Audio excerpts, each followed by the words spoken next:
Hi, and welcome to the Faith Building Podcast with your lovely and amazing hosts, Vladi Kuna. And Norman Gräter. Hi, guys.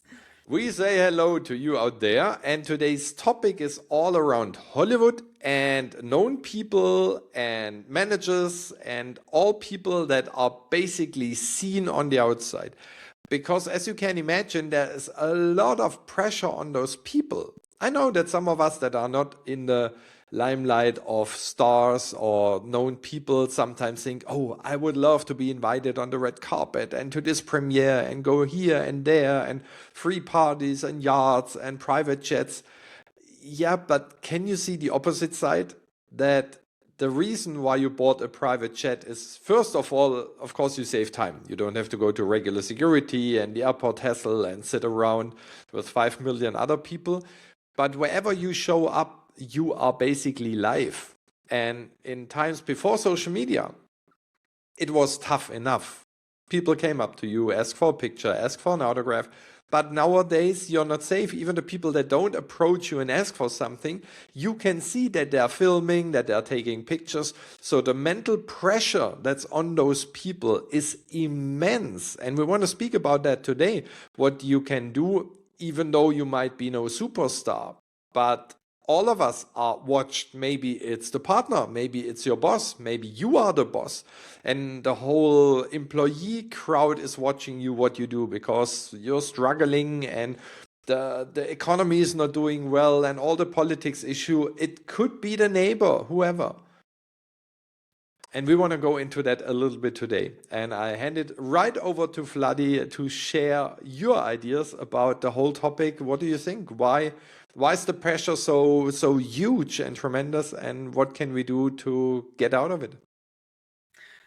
I'm gonna head straight to our favorite Hollywood because that's where Norman's heading as well, his movie. But we've both been there, and I remember as a little girl looking at like, oh my god, like if I could just get to Hollywood, and it's these dreams, but it is. So I don't want you to think bad or good about this. Just really getting to the point is, then you get there and you see, especially in the work we do now, that actually people who need the most mindset and growth is actually people in Hollywood. And while we actually feel like we look at them as these gods, almost like this amazing place where, and it is amazing, don't get me wrong, but I always had a different perception of Hollywood. So I'm going to speak for myself. I'm not going to be judgmental, but I'm going to really say what I always felt. So it was this place where this amazingness came from. Everything came from, these movies.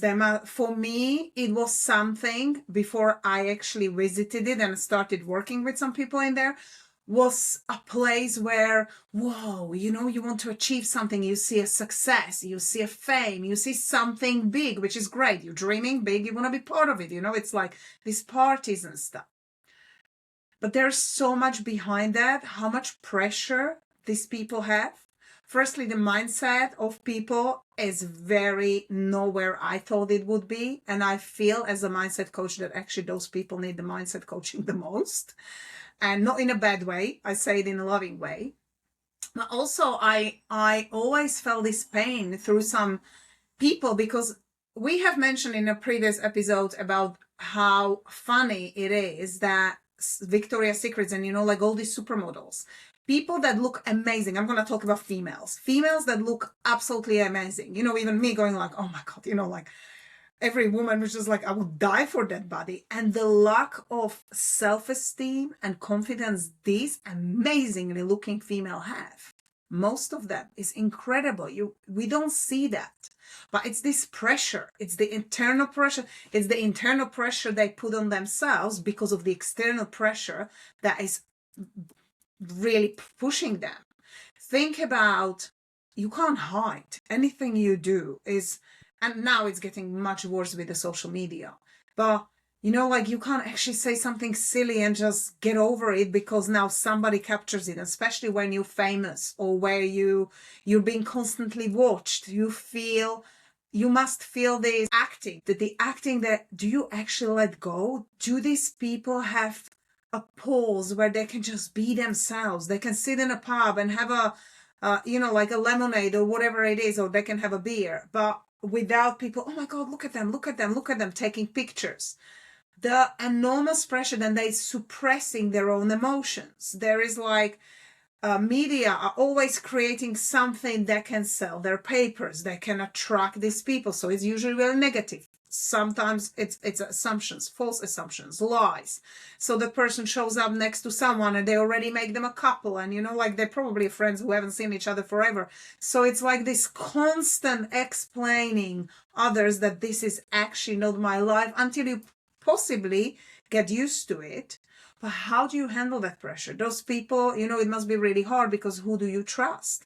You tell something to your friend and it may appear in the news, or obviously it depends on the level of the knowing, but we underestimate people who have massive pressure, because it's so much easier for, and I can vouch for this, when nobody knew my name, and it was really, even for me in the town, it was like I've been online and global, and we're podcasting and doing all these things, and like around few people which are well known. So we've been really kind of like blessed and lucky. But then I love the privacy in the town when nobody actually knows what I do. Not many people do, actually.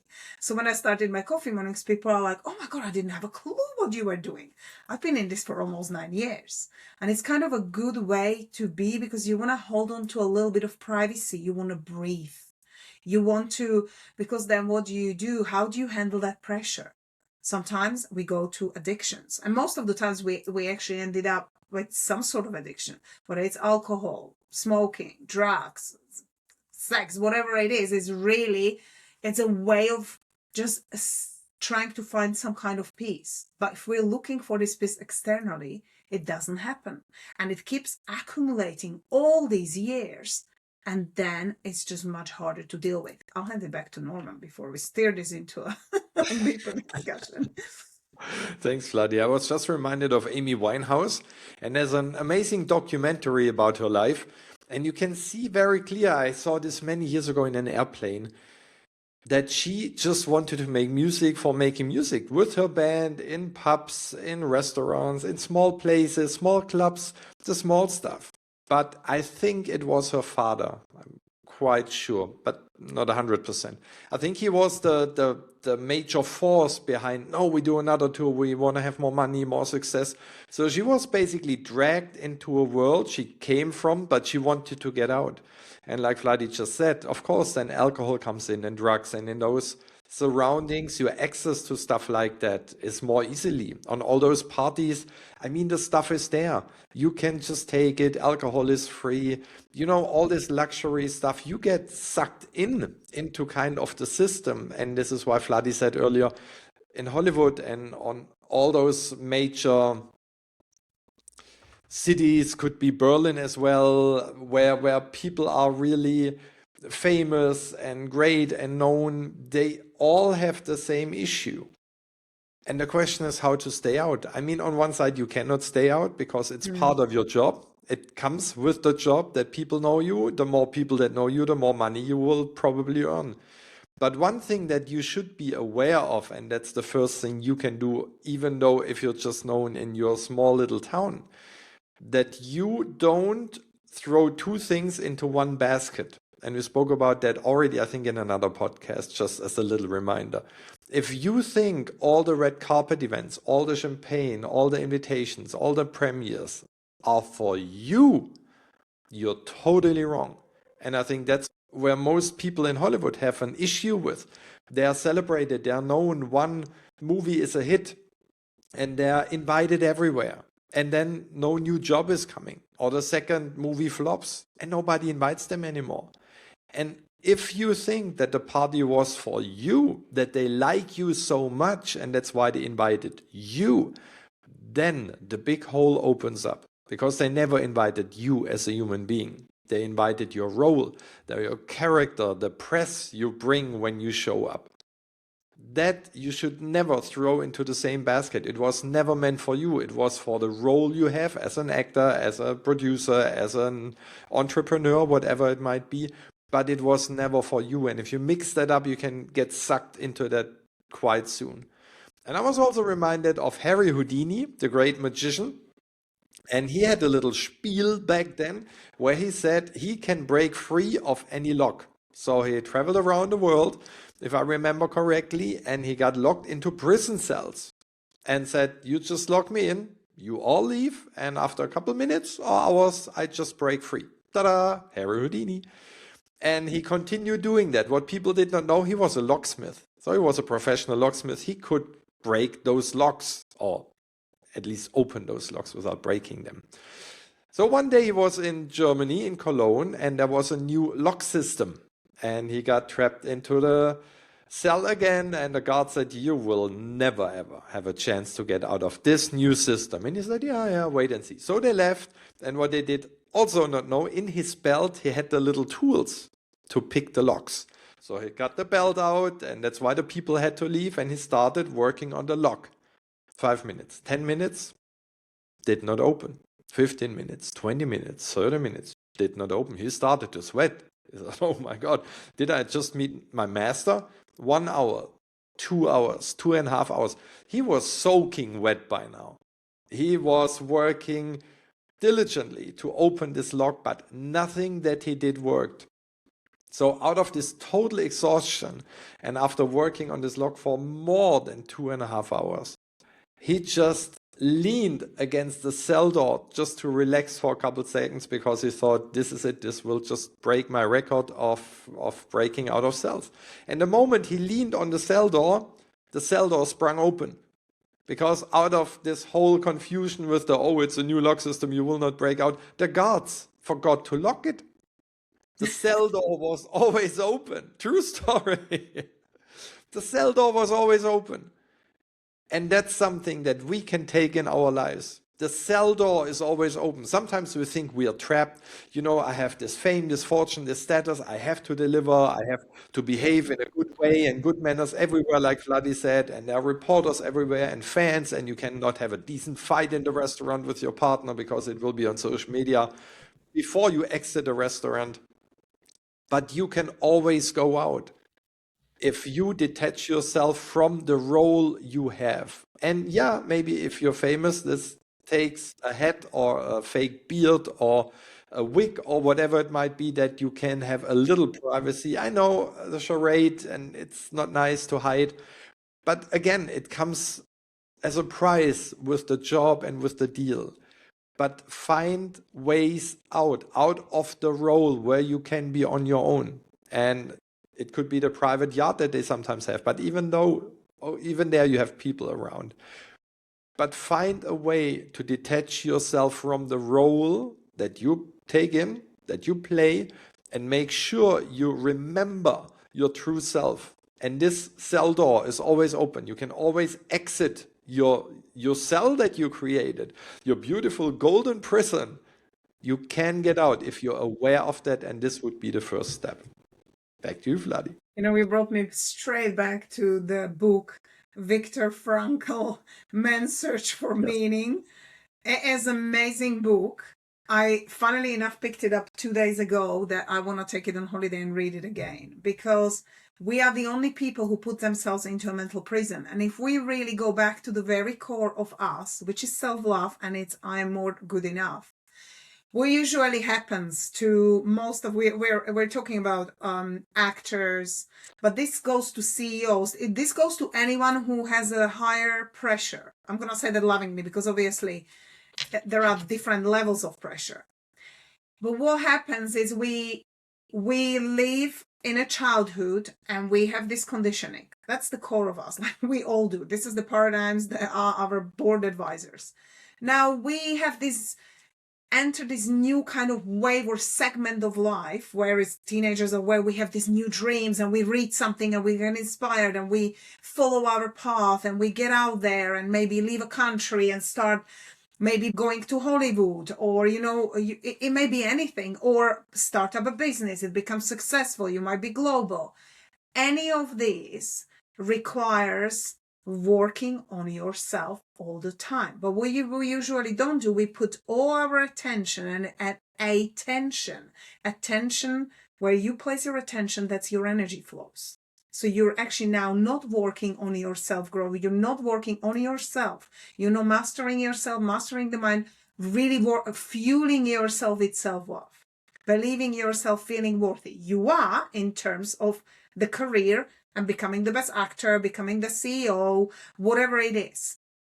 But what happens, this childhood conditioning almost gets stagnant. So it's not active in our sort of like vibration, I'd say. And we live this, we're going for the dreams and everything.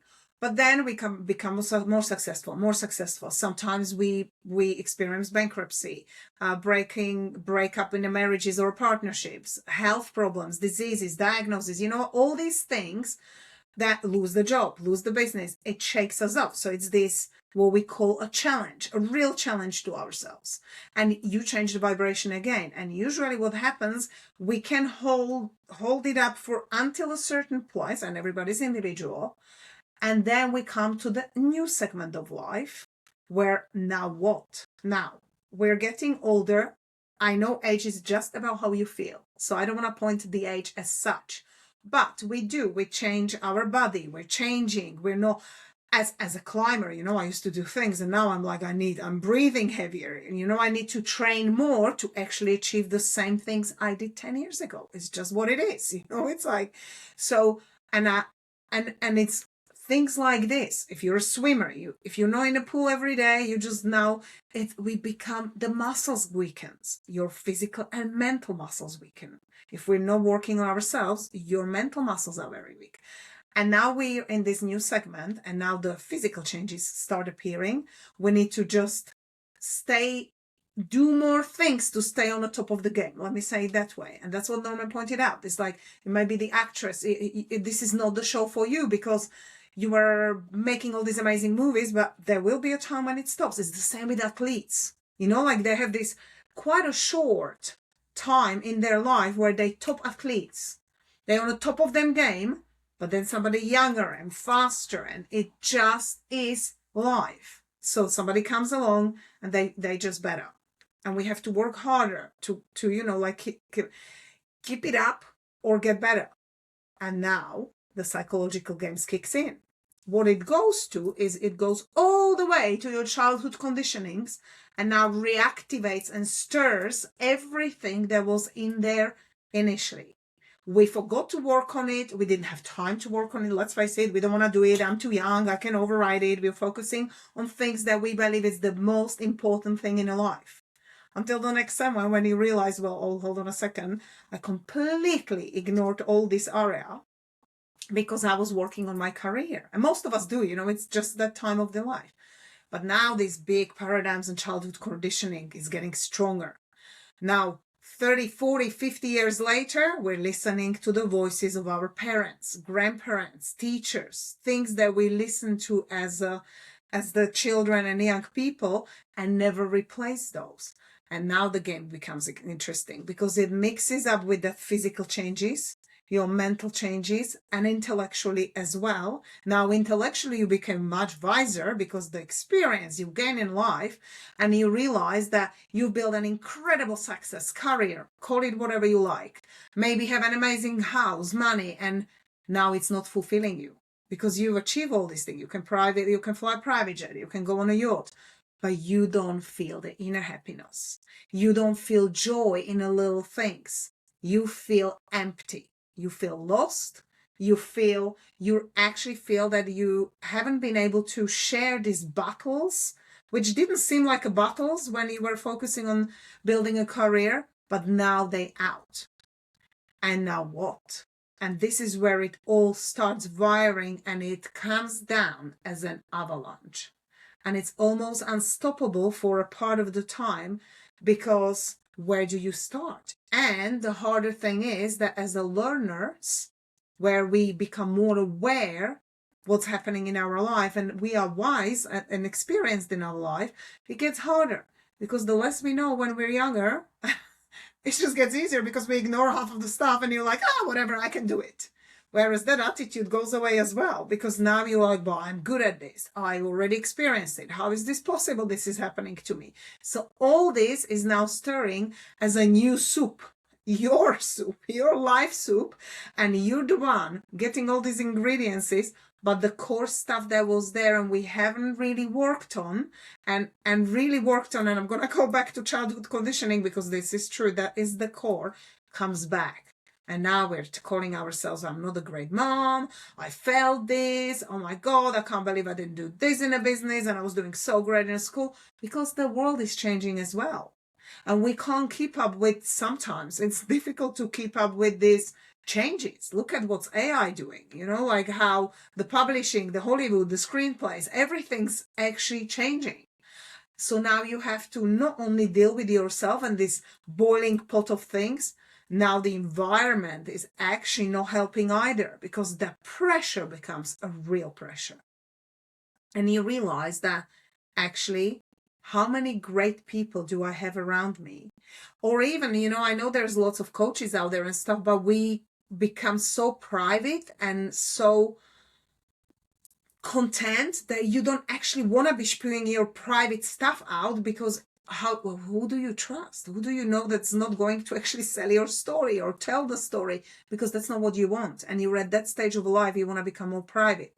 You want to actually feel happy and really worthy and love yourself, but in that inner happy sense. And something's just not adding up. And you're looking out, what is it I can do to actually change? Norman, back to you. It's very interesting what you just mentioned, and I'm being reminded of one of my homepages about the one-on-one consulting for executives. One line basically says, at the top, you have nobody to talk to, because you cannot talk to employees. Usually you cannot talk to your partner because they are not in business. To your co-workers on a similar level, maybe, yeah, but maybe you don't want to share everything with them. And if you're looking for someone that has no agenda, call me. And that's the issue nowadays. Everybody that invites you for a party, that invites you for the red carpet, they have an agenda. You need to know that. And that's another proof that it's not about you, the human being. It's about the position you have, the aura you bring with, or the fame or the fortune. Don't throw the two different things in the same basket. 3 words stood out in Vladi's last part to me. And then what? And then what? People go to Hollywood and say, I want to become a famous actor. Good. Just imagine you have your A-lister role, you're the new Batman, and it goes through the roof. Most successful growth profit movie in the history of Hollywood. And then what? And I'm not meaning what would be the next step, oh, I need a newer role, a bigger role, the same with the athletes that Vladi mentioned. If you made gold at the Olympics, and then what? And again, I don't mean we need to have the golden Olympics to go higher and higher. I mean, what was your goal in the first place? Why did you want to get that role? Why did you want to make gold with the Olympics? Because you hoped that you then would be what? Happy? Fulfilled? Joyous? Or what I guess, that you then would be enough, right? Especially for this one person that you want to be enough, that you want to be loved by, and you think that the gold medal in the Olympics does the trick, that the A-lister role in Hollywood does the trick. And then you have the role, you have the gold medal, and what happens with the other people you want to have something, the appreciation, the love, whatever it might be in your case, you don't get it, and then what? I just have Taylor Swift in my mind. What an amazing human being. But being the number one in the world, she can literally go nowhere. And I mean nowhere, not even to a restaurant in peace. Maybe to the back room of the restaurant, and if the parking garage, through the lower levels in, and always sneaking around that nobody sees you. Because everybody wants to touch you all day long and takes pictures and wants to talk to you and wants to get a piece of you. You need to be aware, like I said earlier, it's part of the show, it's part of your role. And it's totally okay if you go after that. But ask yourself the 3 words. And then what? Now I'm number one in the world. And then what? Why do I do it? I want to rescue the world. I don't think so. I think you're telling yourself that. But what's in it for you? I just love what I do. Then play in clubs. You don't need to play in front of 200,000 people in a stadium. Why? Why? Is this for your ego? No, no, no. I do it to reach many people. And then what? Like, do you need to rescue the world? Are you God 2.0? It's not your job, Neil Donald Walsh said many, many, many years ago. It's not your job to rescue the world. You don't need to do the job of God. And if you still say, but I want to do it, I think your trigger is a totally different one and not the one you're telling the world. Why do you want this success? Why do you want those roles? Why do you want the red carpet? Why? And just imagine you have it, and then you ask yourself, and then what? And if you think, oh, if I would have the Oscar, then I would be fulfilled. We spoke about that in one of the last episodes. Think about the rockets of desire. They don't fire for the next 50 years. Ain't gonna happen. You will be happy for a day, for a week, maybe for 2 weeks. But then you're sick and tired of all the press meetings and the fans writing and people approaching you. It's funny in the beginning. I realized on a cruise ship, and I'm far away from a celebrity. In the beginning, before my first keynote, nobody knows me. Especially if I'm not wearing the blue glasses, nobody knows me. Even the people that know the pictures, they're looking for blue glasses. The moment I put them on, I'm visible. The moment I have done 1 keynote, 2 keynotes, I was printed in a daily program, people know me, everyone. Which changes my behavior at the buffet, in the restaurant, at the pool. Because I imagine being watched the whole time from one of those 2, 3, 4,000 guests. Because they, oh, see, that's this motivation guy. How does he behave? Oh, he eats the 5th ice cream today. Interesting. People judge you. And if this starts bothering you, don't pick the job.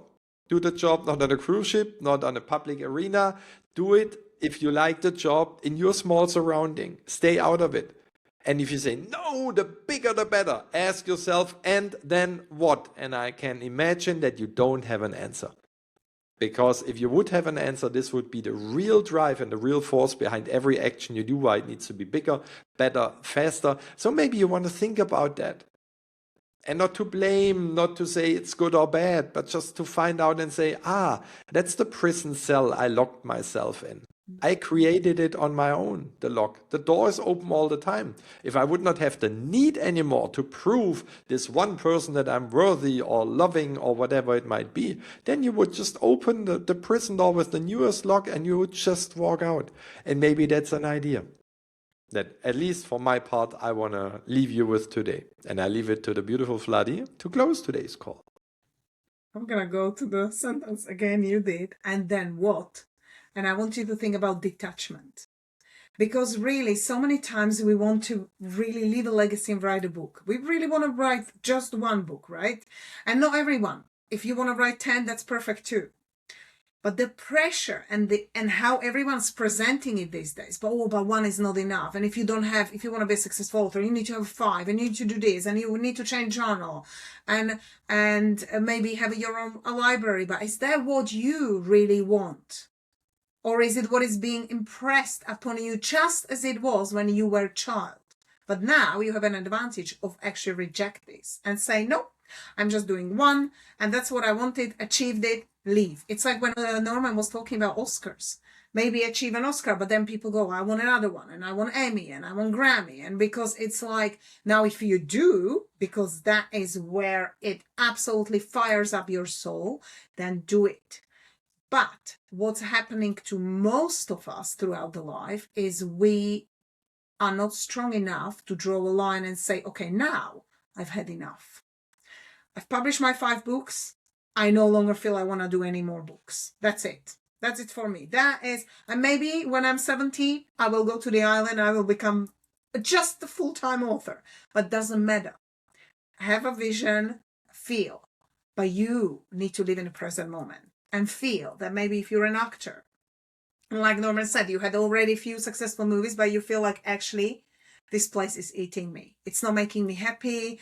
It's becoming too stressful. It may be the same with your job. You become a CEO. Now you're responsible for a global corporation that the pressure is massive. You know, like you actually don't have any freedom. You can't enjoy the holiday because actually even being on a holiday, there's billion tax, because when you're the guy who's on a top, or a lady, I'm not really sex specifically talking, no insult to anyone. If you're that CEO, an important person in a business, in Hollywood, in life, in anywhere, the pressure is higher. You can't just switch off. I mean, I haven't seen anyone, and if people tell you they do, I think they lie. Or please let me know if you're one of them and give us your tricks, because most of the times it doesn't happen. You can't ignore it. It's your business, or it's something that depends on a client. You can't tell them, well, actually, you know what, I'm sorry, I'm on the beach for 10 days, so deal with it, you know, like, because it doesn't just impact that client. It creates a ripple effect of lots of things. So you step in, and then you're stepping in more often and more often and more, and there's no boundaries. Because first and almost, you're the one who's not creating the boundaries. And that's the key. It's people, and the more successful you are, you feel, and this is mostly our assumption, not all, it's partly true too. I've experienced both. But we get into this weird zone where you feel, well, people are around you, they are around you because they want something, and because you have connections to certain people, and because you know other people and you know other stuff. And it's often very true. And then it makes you to build the wall even stronger. I mean, I'm good at building walls. Norman could talk about it. And it becomes really not helping your inner happiness. It doesn't help your inner joy and power. Because really, Norman pointed it out, and I'm going to close it with that. If you keep saying to yourself you're doing it for other people, please stop saying it, because every single one of us has this selfish reason behind it, which isn't really selfish. It's just really self-love, because you care enough how you feel to make your dream come true. And there's nothing selfish about that. So we'll leave you with that, and really just focus on what makes me happy. And if I feel that line, that enough is enough, close the line, because you have one life to live. So live it really well. And that's all from us. Thank you. Have a wonderful week, and we see you at the beaches of the world. Bye bye.